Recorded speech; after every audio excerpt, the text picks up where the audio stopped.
Share बाजार में कई स्टॉक हर साल या 2-3 साल में रिकॉर्ड हाई लगाते हैं। वहीं कुछ शेयरों को अपना ऑल टाइम तोड़ने में 3 से 4 साल का वक्त लग जाता है।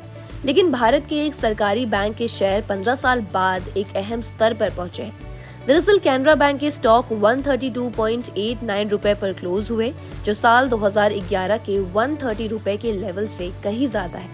30 अक्टूबर को कैनरा बैंक ने फाइनेंशियल ईयर 2026 की दूसरी तिमाही के नतीजे जारी किए और इसके बाद शेयरों में 4% से ज्यादा की बढ़ोतरी हो गई।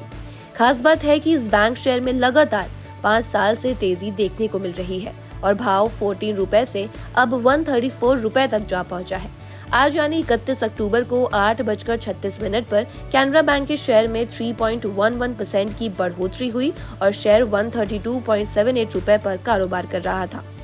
साल 2010 में कैनरा बैंक के शेयरों का भाव 164 रुपए के करीब था और 2011 में 130 रुपए पर आ गया है। अब 14 साल के लंबे इंटरवल के बाद कैनरा बैंक के शेयर 134 रुपए के पार चले गए हैं और अपने ऑल टाइम हाई से करीब 32 रुपए नीचे है।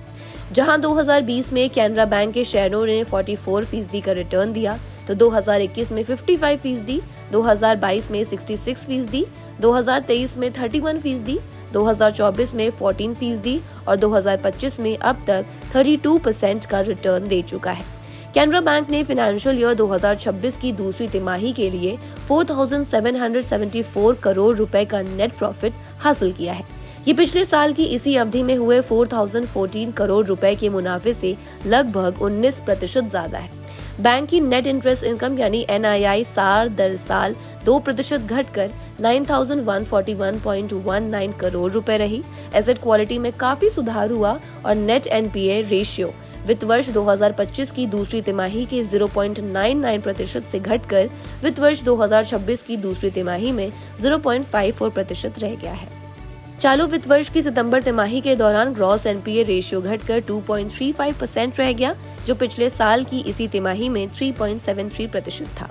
कैनरा बैंक के शेयर कोरोना महामारी के समय साल 2020 में शेयर मार्केट क्रैश हुआ था और उस समय इस बैंक शेयरों का भाव 14 रुपए तक जा पहुंचा था। हालांकि वहां से लगातार तेजी देखी गई और इस शेयर ने हर साल डबल डिजिट का रिटर्न दिया है।